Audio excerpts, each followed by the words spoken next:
Ano ninyo, baka backlighted kayo? Actually, Sakto ra, ma'am. Or dapat direct ka. actually, oo. Dapat dito. Who can I request for you? Ito na yung Wag na, nakakayano. Ako na attorney. Ako na attorney. Kabisado mo ang camera. Everyone dito, so Yan. that this is The ICC is your background. Yan. Tabi-tabi na lang tayo. Ayan, okay, we stay Ang here. gwapa ni Ma'am Inday, uy. not so close po. Hinto na tayo. Sige, relax. Hinto na tayo. Okay. Dito, sir. Ay, bye, sige sa... Magandang umaga sa inyong lahat. No? Mamayang alas 2 ng hapon, magkakaroon ng kauna-unahang pagdinig sa kaso ni dating Presidente Rodrigo Roa Duterte. Ang mangyayari dito ay sasabihin lang siya kung ano yung kaso laban sa kanya, sisiguraduhin na naintindihan niya yung kaso niya at anong mga karapatan niya. Yun lamang. Now, may mga dahilan kami, pero susubukan namin ipaliban itong kauna-unahang pagdinig nito. No? Pero itong dahilan namin ay pribadong ipararating sa mga mahistrado. Sa ngayon, ay iisa pa lang ang na-recognize na lawyer, si Attorney Medialdea, no? Dahil siya ngayon kasama. No? Pero we have filled up all the documents para mapasama din ako dun sa team of counsels. No? Now, I'm the list counsel of the ICC, and we have also retained another member of the list counsel who is British. So initially, there will be 3 of us standing as counsels. No? The other one is Kaufman, Attorney Kaufman of the British Bar. No? So 2 of us from the list counsel and Attorney Medialdea. The Vice President, of course, is here as a member of the family, and she will be in the gallery, no, to witness the first hearing. So hindi ko po alam kung mapagbibigyan yung hinihiling namin na ipagpaliban, pero wala naman akong dahilan para na naisip para hindi mapagbigyan yan kasi wala namang pupuntahan si Presidente Rodrigo Roa Duterte na siya sa kulungan dito sa Bahrain. So ipagpaliban nyo na ngayon kasi hindi pa namin nakikita ang dating Presidente. Buong araw, kahapon, hindi siya nakita dahil di umano siya ay binigyan ng medical examination. So ngayon pa lang, ang problema dito sa ICC, ang daming papel bago mo makita. No? So we have just submitted the form to visit him para hindi naman kauna-unang beses makikita sila ni Vice President dito sa hukuman. Ako, I feel strongly that before the hearing, not only I should be able to have access to him as a member of the list counsel of the court, but the family should have access to him. So actually, ang priority ko is to make sure magkita muna silang mag-ama. Dahil hindi pa alam ni Presidente na nandito si Vice President. No? Parang it's not proper naman na hindi alam ng ama na nandito yung anak niya. So I'm more or less attending on this first day hearing, a family matter. I want them to see each other outside of the court first so they can have a private talk. Attorney, what do you call the postponement? Is there a legal term for that? Wala naman. It's the same. Alam mo yun, the procedure is similar to Philippine procedure. Ang difference lang is before its arraignment and before it goes to proper trial, meron tinatawag na confirmation of charges. And in the confirmation of charges, they will establish that there really is probable cause and that there really is jurisdiction. But I do not know if I can be registered in time for the hearing today. But in addition to the postponement, if I am recognized today, and I'm not sure yet, not because we just did all the papers today, I will also bring the issue of the illegality of the arrest of the former president. That should lead to the court losing its jurisdiction. And I will be citing a case law from the Constitutional Court of South Africa that an illegal arrest is sufficient to divest the court of jurisdiction because you cannot right wrong by the commission of another law. In addition to the lack of jurisdiction because we had withdrawn from our membership and of course the preliminary investigation commenced beyond the date that we had the judicial. But of course everything hinges on if I will be recognized today as counsel. But right now we have to leave because we want Okay. to see the president before he is brought to court. So just to be clear, sir, you said it has been sent privately already, yung request to postpone this particular No, initial it hearing. has not been. It will have to be asked in the hearing today. Today, okay. Paano po pag hindi po napagbibigyan ang hiling? Sir, i-repeat ko sa'yo, Ano po ang next na plan ninyo? Ang mangyayari lang naman kung yung mapagbibigyan is sasabihin lang kung ano yung nature of charges, but it is not an arraignment. Correct. It is just to make sure he understands the nature of the charges against him, not an arraignment. Saan po yung hahain yung postpone? In court na, wala nang panahon kasi. Kasi alam nyo, itong notice came very late also. We had just arrived yesterday. And of course, nauna sila. DP came next sa evening of yesterday and I came yesterday then. No? And actually yesterday we had no access to him because he was undergoing medical exam, no? And he was not here. No? And for a while we were even alarmed where he was, but he was apparently subjected to medical examination. So it's only now, so pagbigyan na muna natin na makita muna yung mag-ama. Okay? Can we do that? I think he is in the detention facility. He's with them. We're going to the detention facility now. Please don't follow kasi hindi rin kayo magbigyan access doon. Ha? Okay? Thank you, attorney.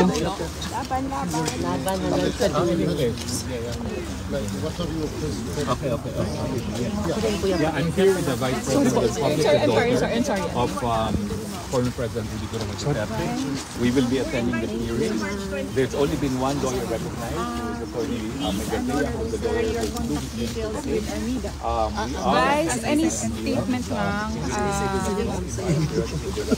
Any statement lang po since you haven't seen your father since you arrived pala? Is that true? As I announced earlier, we'll do the Q&A later. So, Hindi pa kayo kasama. Okay. we'll do the Q&A later. Thank you. Meron pong bang time, ma'am? Yung JC will give you details. Today, promise. I promise you. We'll just need to do the paperwork that everyone from inside is asking from us. Ingat po, ma'am. Thank you po. Thank you po. Thank you po, ma'am. Ma'am, VP. Ma'am, laban na gid, ma'am. Basta gwapa lang gid tani, ma'am. Okay. Basta Pilipina, gwapa gid ka, ma'am. Basta ikaw. SMA na yung pakisabi po sa papasok.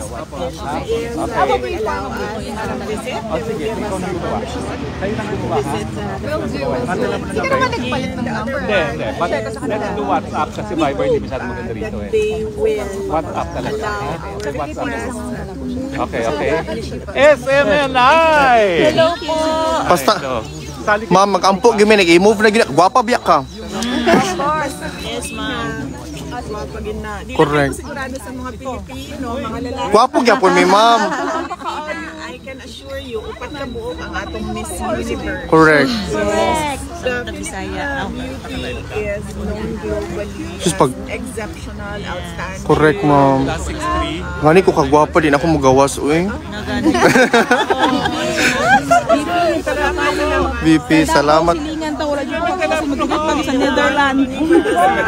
VP, shoutout sa mga taga Butuan kay idol kay kanila. Sambuanga po, madam. Naamin din. Ikat pa si Piljo, magbiyahe. Gusto kong magbigay ng mensahe sa lahat ng ating mga kababayan kahapon, nung isang araw, ngayon, na patuloy na nagpapakita ng kanilang suporta sa ating dating Pangulo. Nakikita po natin yung kanilang mga peace rallies doon sa Pilipinas at sa iba't ibang lugar sa mundo. So nagpapasalamat tayo na merong nagdadasal, marami ang nagdadasal, napakahalaga mo.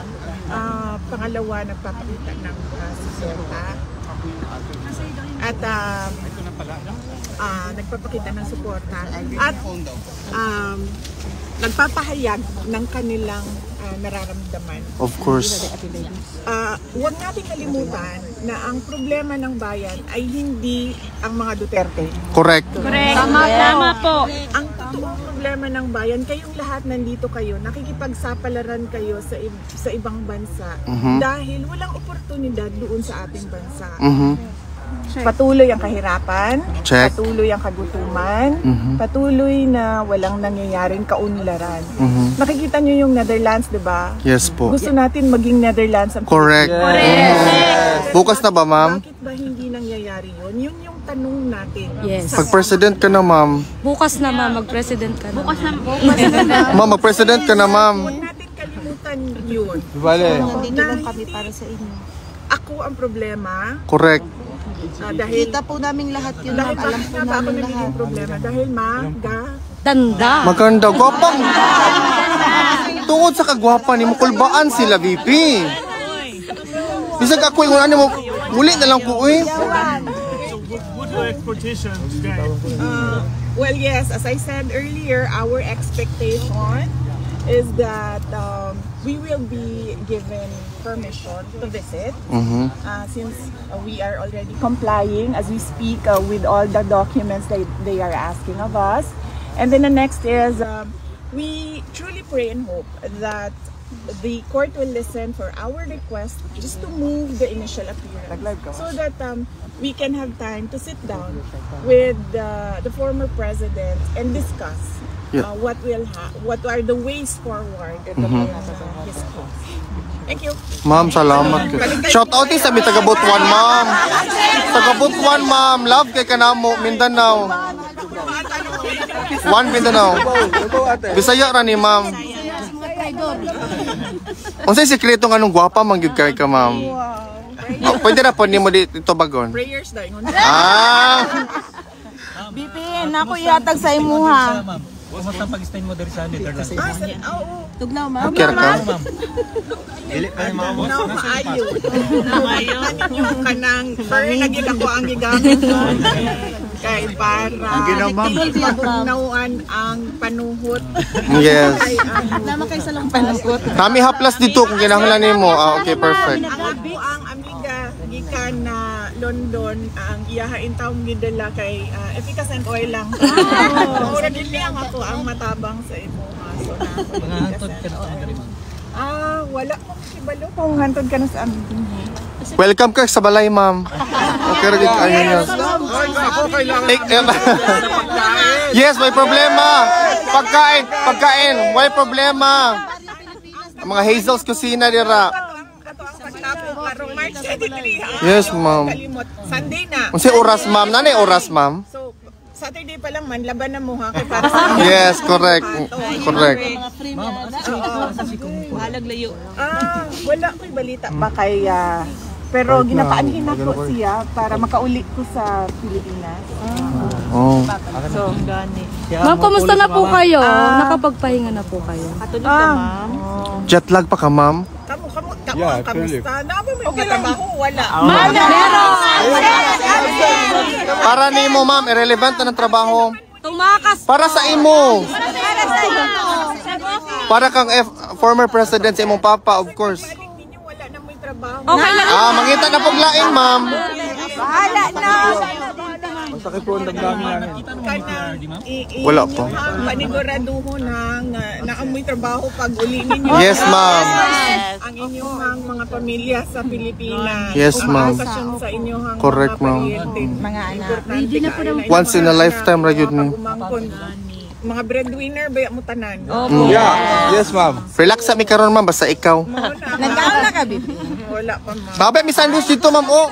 Sandwich kami galing Paris. Ang sandwich kay tibok adlaw biya ta dinhi. Correct, correct. So, panigurado ninyo. Thank you ma'am. Aside sa Netherlands, Ma'am, pwede na energy. Yes, mag-energy.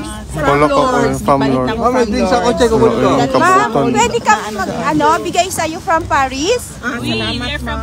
Yeah. Grabe ka. Kabiyahe og 16 hours, 8 hours. 8 hours, ma'am. 8 hours. Bisan pag 24 hours, basta makita lang yung ko na mo. Walay problema, ma'am. Walang reply, sir. Wala pa po reply, sir. Wala pa. Walang response from the email. Kasi ano yun eh. Yes. Casual, yes, casual is very good. Yes, ma'am. Yes. VP, salamat kay VP, ha.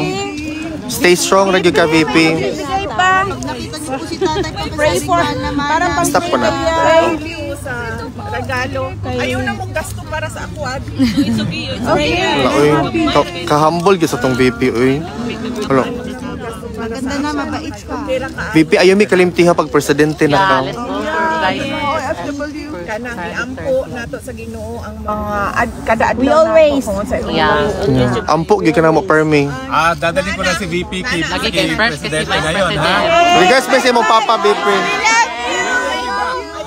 Dire rami. I love you, Pipi! Love you ka na mo. Thank you, attorney. I love you! Ano lang.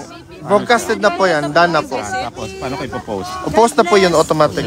Yan, save lang po. Thank you, attorney. Bye, Senator. Bye, bye. See you later. Dito lang tayo.